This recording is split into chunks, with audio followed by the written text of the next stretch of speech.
Hey, I'm Brooke Halliday, licensed professional clinical counselor and your host of Coloring Outside the Lines.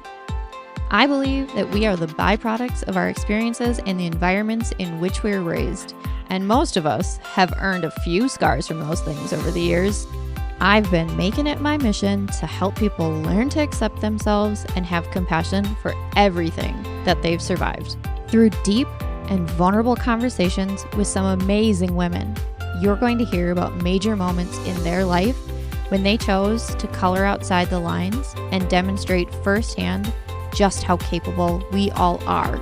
So get ready to be inspired as we color outside the lines and make something beautiful. Today I'm chatting with Lindsay, who is a licensed professional clinical counselor in the state of Minnesota, who specializes in working with adolescents and adults. She has a passion for working with the perinatal population. Lindsay's been married to her husband, Will, for 8 years and has 2 girls, ages 3 and 1. Join me as I hold space for Lindsay's experience with infertility, miscarriage, and postpartum trauma. Here is part 2 of Lindsay's story. And I emailed the medical assistant. So when you start your cycle, the typical thing is email, and then they can talk to you, get your booking scheduled and get your meds ordered and all of those things. I emailed her thinking she's just going to be like, sorry. But she said, actually, we're opening tomorrow. And so we can get you scheduled. We were so excited. Again, still like, this is just another step towards IVF, right? So we go through the cycle, did my medicated round and did my trigger shot. And in the midst of all that, we decided to sell our house. And so we put our house up on the market. And because why not? Global pandemic, infertility, just put your house on the market too. Right. Yep. I spent that we call it the 2-week wait, right? So you think you ovulate, or like ovulation happens, and then you have that 2 weeks where you're hoping and praying that you got pregnant. And I just threw myself into prepping our house. We had showings, and so we're all over the place. That the day that we got our results. So the way that it works, and maybe should have said this before, is that you go in for a blood test 2 weeks after the IUI procedure. And so I go in for my blood test. It's always really early in the morning. They call in the afternoon with your results. And so for us, we said, just leave a message so that my husband and I could listen to it together. Oh my gosh, you had enough patience to not listen to that? I don't know how I did it. Well, part of it was I was working, and to get the voicemail that says, sorry, your HCG is 2 or 0, right, and you're not pregnant would be a really difficult thing to hear, and then go back to being in the room with my clients. And I mean, at this point, I'm in a better spot than I was when I was on Clomid, for sure, but I'm still struggling. This whole process was the hardest thing I've ever been through. And so it was really to protect myself, and I wanted to be with my husband. And there weren't a lot of experiences that we could have together at that point. My whole IUI procedure was by myself, and they opened, but it was timed. You would go in, they would take your temperature, they would do all the screenings, you wore masks, the doctors were all gowned up, they would do the procedure. I'm alone in this dark room, they put the catheter in, I leave. So we really wanted that, to be able to listen to that voicemail together and hear it. And my sweet husband was like, you know what? When this is negative, we're going to have a date night. He bought crab legs. He bought a bottle of wine. He was like, we're having a date. We're going to grieve this, certainly, but tonight we're just going to be together and be connected. And so I remember sitting in our living room, we turned the voicemail on, and she says, hi, this is blah, blah, blah from the fertility clinic. And then there's kind of a pause, and then her tone changes, and she says, congratulations. Yeah. Oh my gosh. And I mean, I feel it now. Like we just looked at each other, jaws dropped, and didn't hear the rest of the voicemail. I mean, we had to listen back like 3 times, because then she gave us instructions. And then we were like, what are we going to do with this wine and these crab legs? Oh my gosh, I have chills. Yes. It was the most amazing moment. And our families knew, they knew that we were going through IUI. And so they'd ask a lot. And I was like, oh, we don't know yet. Because I just, it was hard to talk about it sometimes when, we didn't feel up to it. And so they didn't quite know yet that we had the results. So we went out to Target, masked up. We're like, we're going to buy some, like a baby thing. And then we're going to Zoom call with our families because COVID, we can't see them. And we had just bought the new house. And so we were like, well, we're going to show you the house, right? So we go to Target. We find these little booties. I still have them. We've never even put them on our baby, which is weird. But we're on the Zoom call, and I hold him up, and I was like, we got this today. And, everybody's just like, what? Crying, so happy. It was just, finally, it was 3.5 years at that point.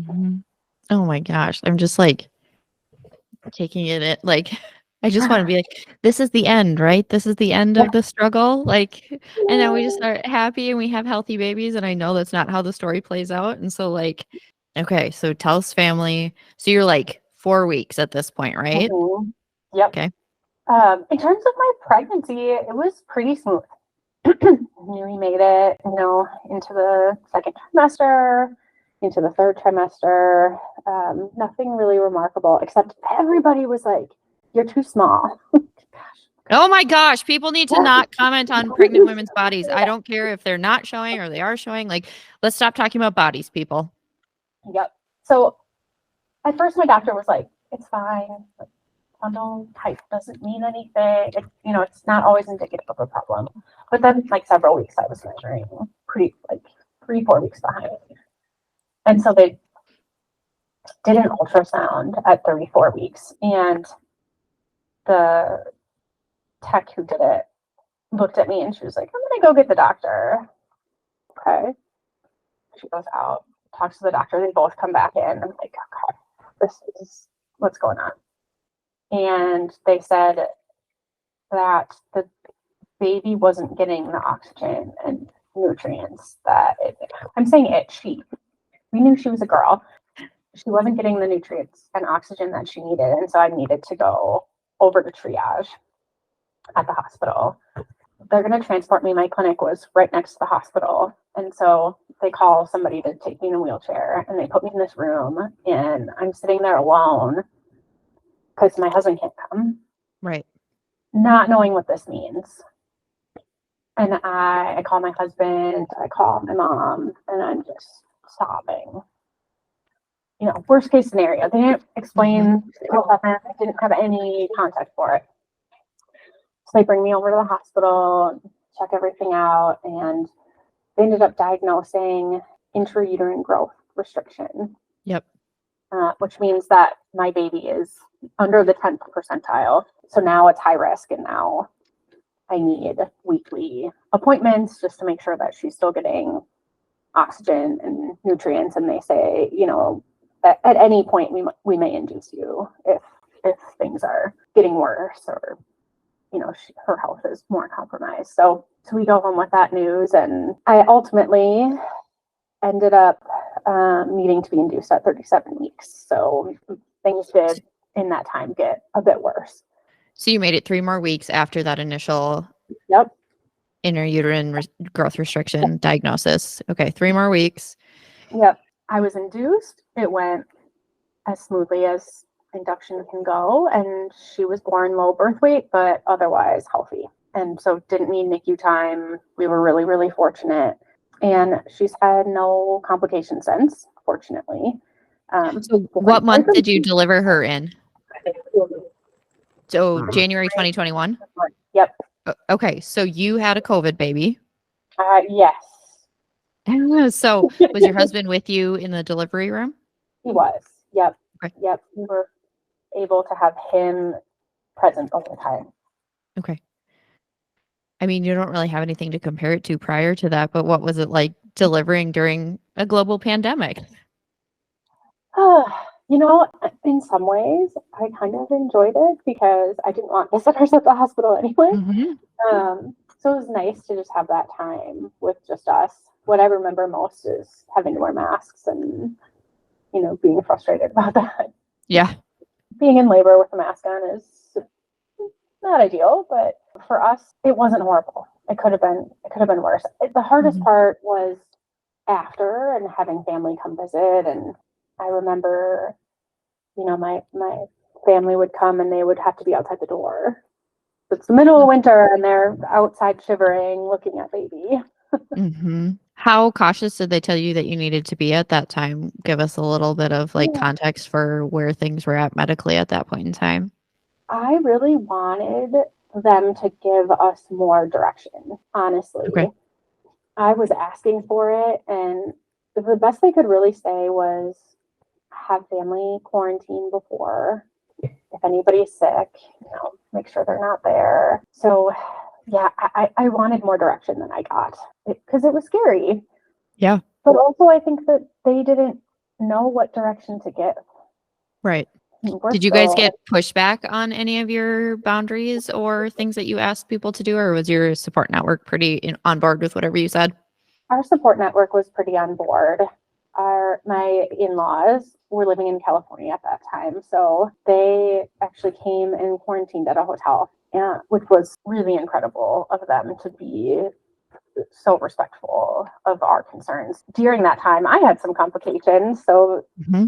they ultimately ended up coming to our house, but I was not there and I was in the hospital. So I think that was hard for them too, and us, obviously. But Yeah, so give us a little update. So baby was healthy. I know you took a turn, so tell us a little bit about your experience.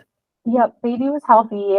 While I was in the hospital for the 2 days following, I had one elevated blood pressure that it was maybe 139 over 90 or something like that.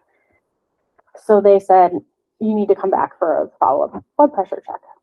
Okay, whatever. Doesn't seem like that big of a deal to me. I followed the advice. I went 5 days postpartum. When I got there, they took my blood pressure and it was what, 168 over 90 something.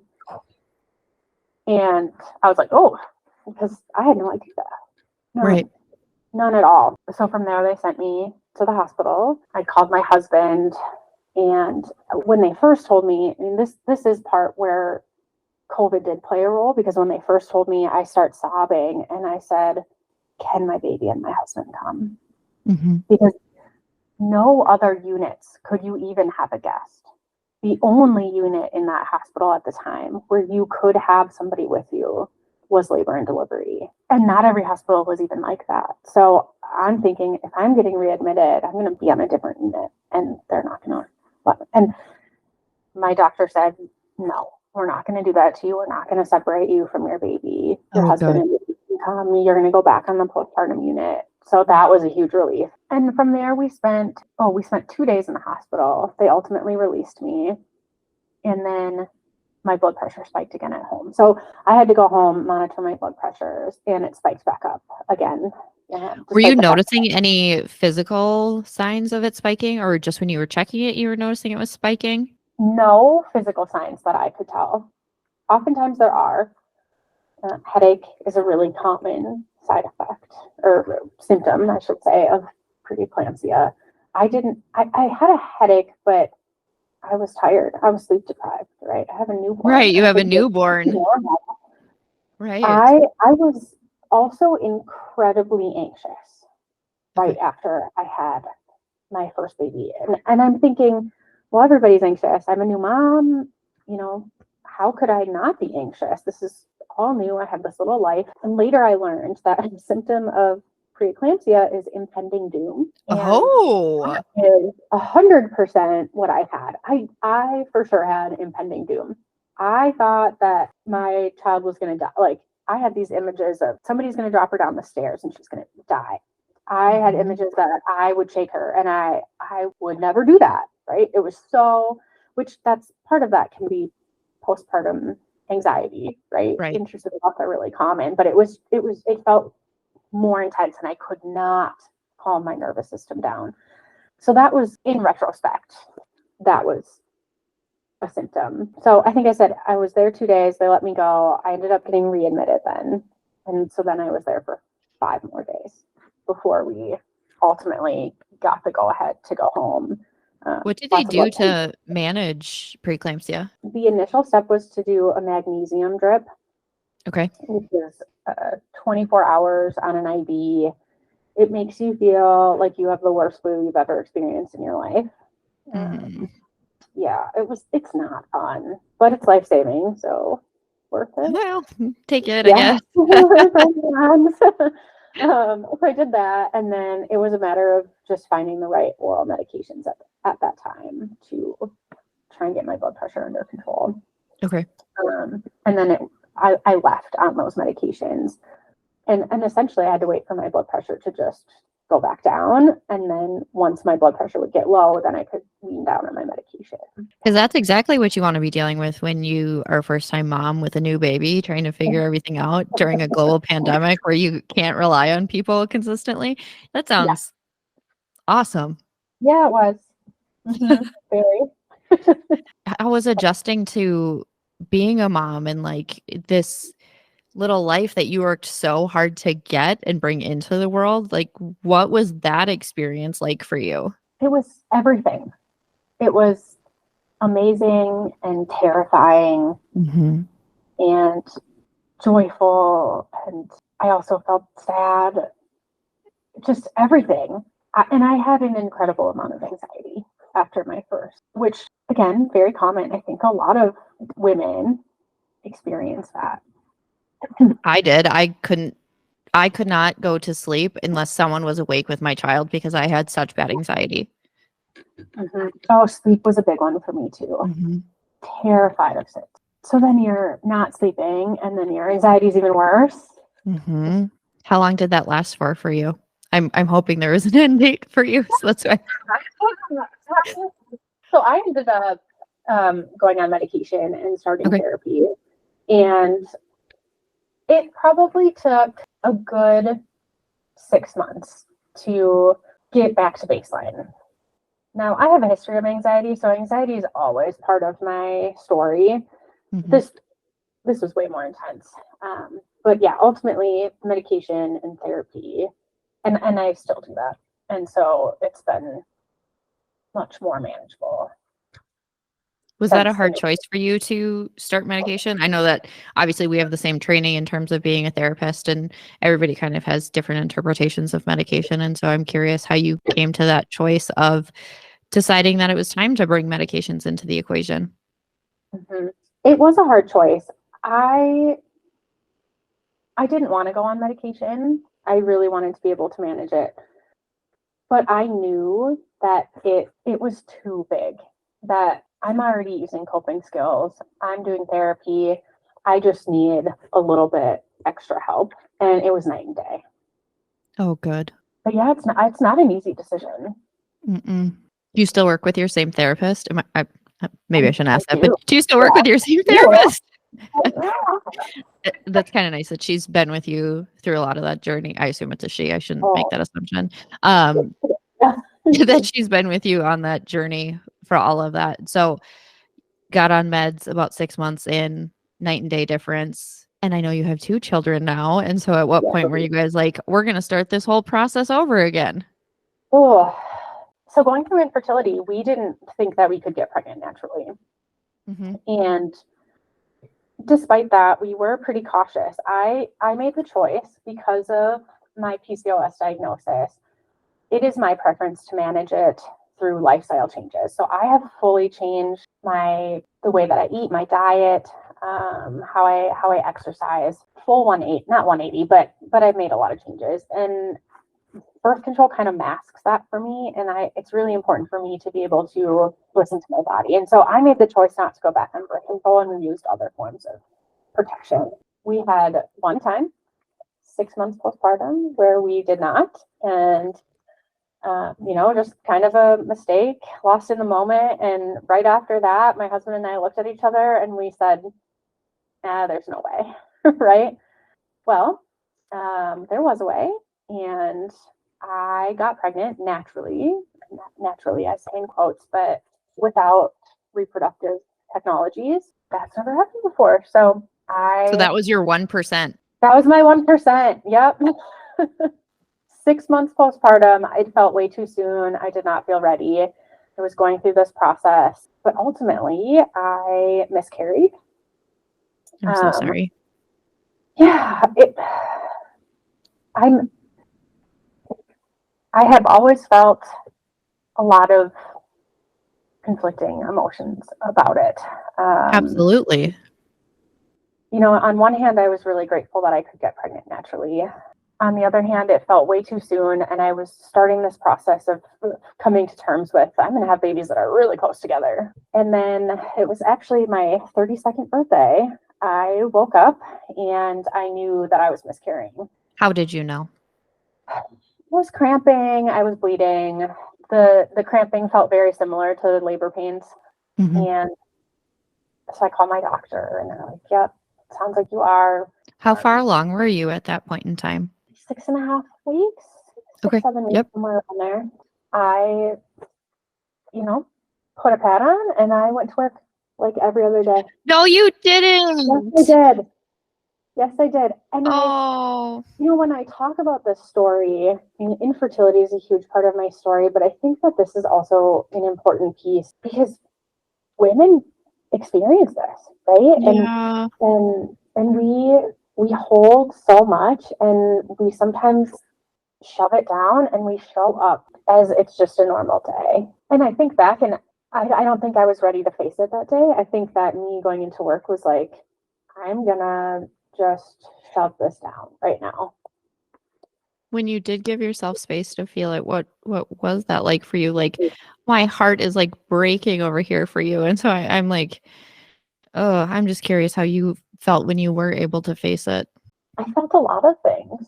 I felt sad for both the woman I was going through infertility and the woman I was on that day. I think about, all the points of this story that have brought me to where I am today. Because it is in those struggles that I found the courage to show up for myself. The woman I am today, the mom I am today, advocates so much more and gives space so much more to experience every part of it, to experience the sadness and the joy and the fear and a million other emotions. Right. I know, me being like, oh, what were you feeling? That like it would be so nice to just like pick one or two. I'm sure it's just like the whole emotion blender of everything kind of thrown into one and blending together.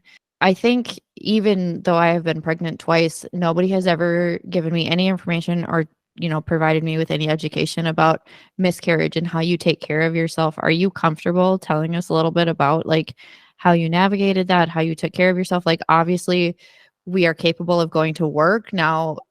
Part of that is systems in America don't allow us to take time off for things like miscarriages. They don't acknowledge that as a real thing for whatever fucking reason.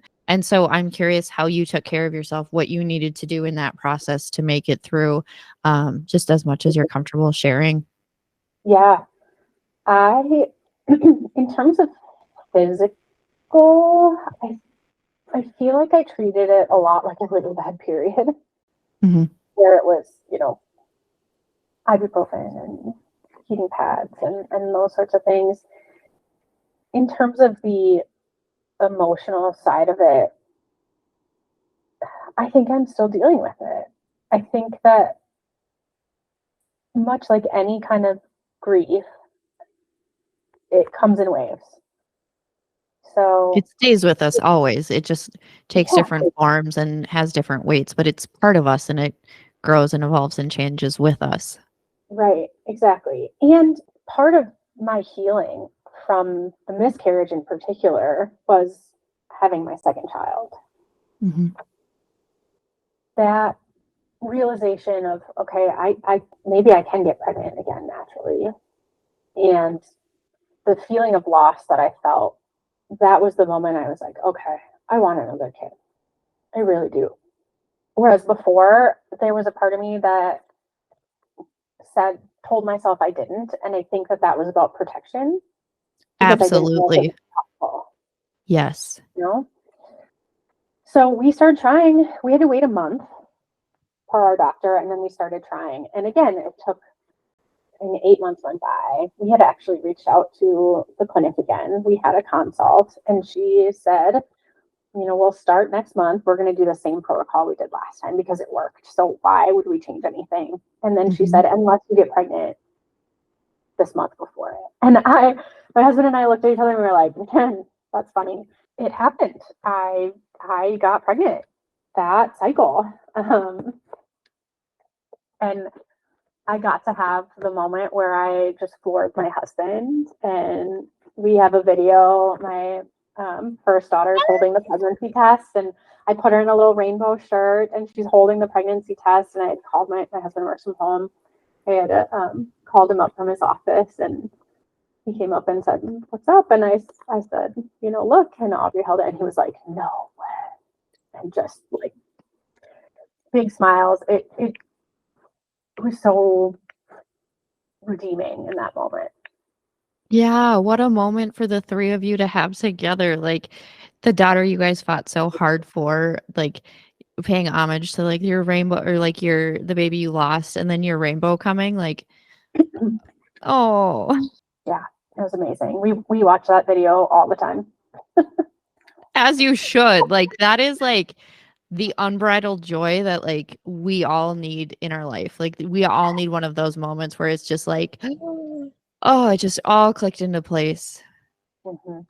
I am curious when you were talking about 1%, right? And doctors like to throw out percentages of things. What's your stance on doctors' percentages of things and how they present those to people? Because I know I have some feelings about that, and so I'm curious what yours are. Yeah. At the time, it was so heart-wrenching to hear that statistic. Mm-hmm. And it's just a statistic. It's just a number based on other people. And so I think that there's benefit to knowing and understanding what that is. And they're not the end all be all. I'm torn on it. Fair. Did you have complications after the birth of your second daughter? Yes. After the birth of my second daughter, I felt great. We left the hospital after one day. I was like, this is my redemption story, right? It happened. I'm not going to be back in the hospital.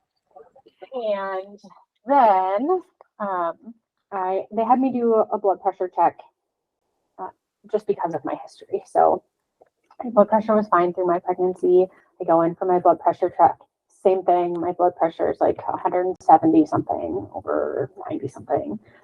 So same process. I go into the hospital,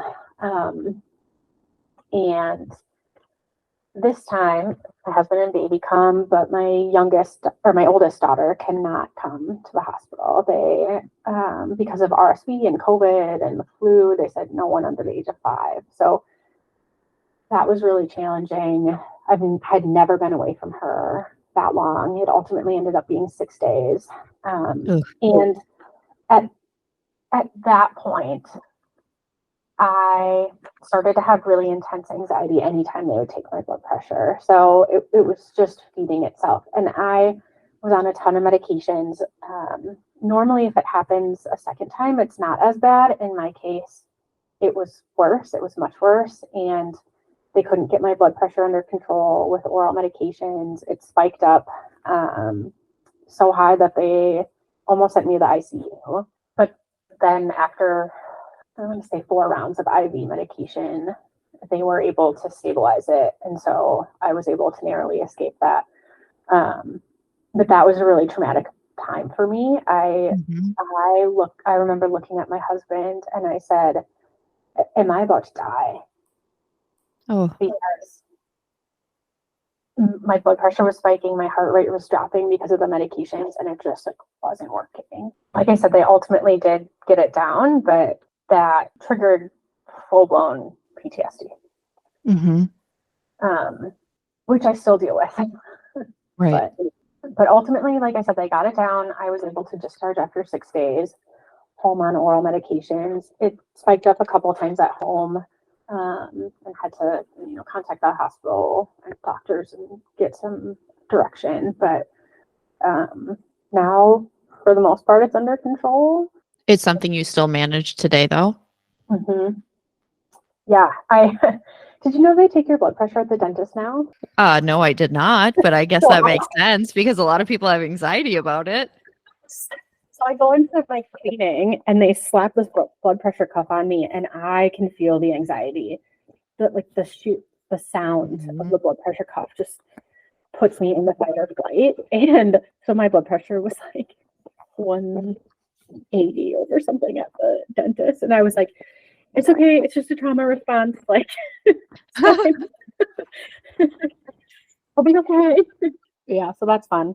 Is that something you'll just manage for the rest of your life then? Like once you have it, it just doesn't go away? I think so. I think exposure probably would help. And I try to I have a blood pressure cuff at home, and so I'll take my blood pressure regularly, but there's still just this automatic response that happens, and I can't control it. It's the body keeps score. So, right. So it comes up, and I communicate as best I can about it. And I think the most challenging part is I feel like I really have to defend my blood pressure. Like it's a trauma thing. Like I'm not really sick,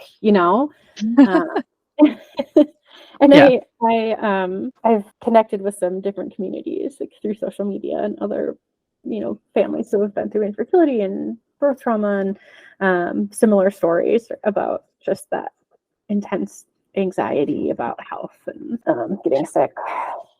Well, I guess that's a good segue into what I wanted to make sure I asked you while we were talking. What needs to change, ... in our conversations about infertility, miscarriage, postpartum, in society, in our systems? If you could tear it all down and build it up from scratch, what would these conversations and these systems look like? Someone who's gone through it and dealt with a lot of these things. The biggest thing for me is changing the narrative around it, which is why I was so excited when you asked me to join the podcast, because we don't talk about it, and so many people suffer in silence. And we don't have to. We don't need to experience this journey alone. And even, I remember you reaching out to me after Ella was born, and just connecting on our stories are different, but just connecting on that emotion of it. If we don't talk about it, people don't get it. And so sharing our stories and being willing to be vulnerable is so important. 100% couldn't agree more. Couldn't have said it better myself. And so that connecting, sharing the stories, when people hear them, I think they kind of get into this frozen, I don't know what to do now. That was so much. I've never dealt with that. And so it sounds like you had a really good support network. And so for somebody whose support network maybe doesn't know what to do or doesn't know what to look for in support people, what are the things that either you've experienced or that help and support people who are dealing with infertility, miscarriage, postpartum complications? What are the things that you would tell these family members or support systems saying, well, what do I do? I found really great support in social media. And that's not everybody's method, but for me to hear these stories of other women, and there are I shouldn't just say women, there are people on there that are willing to be raw and vulnerable and share. And I think it can be so important to take away some of those feelings of isolation. So that for me, that was a big thing, following their stories, even just connecting through a direct message, even if it's only one time, to know that I'm not alone and that these feelings are valid, which is interesting for me to even say, because, as a therapist, when I talk to my clients, obviously your feelings are valid, but then when you're going through it yourself, it's so different. Yes.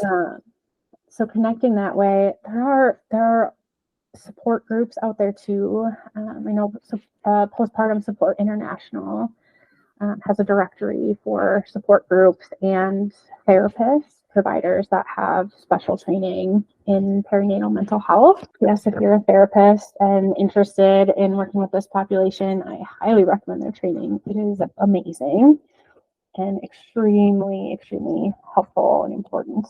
And I know you're going through that certification process. I don't know if you're taking new clients or anything, but I'll get contact information from you and put that in the show notes for everybody too, so they can reach out to you. What would family members who want to show up for people, what can they do during these hard times? I think the most important thing is to ask and actively listen to the person going through it.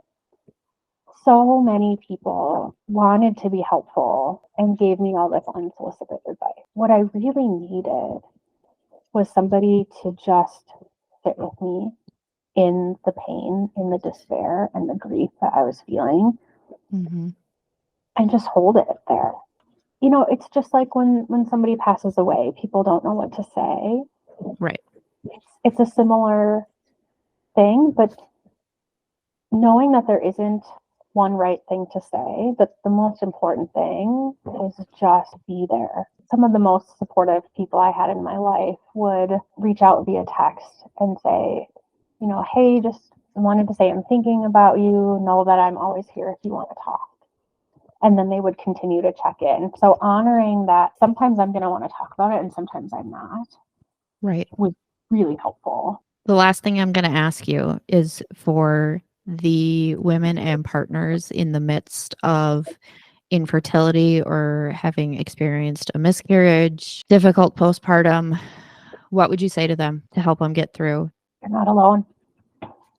You're not alone. And there's nothing wrong with you. Yes. Yes, yes, yes.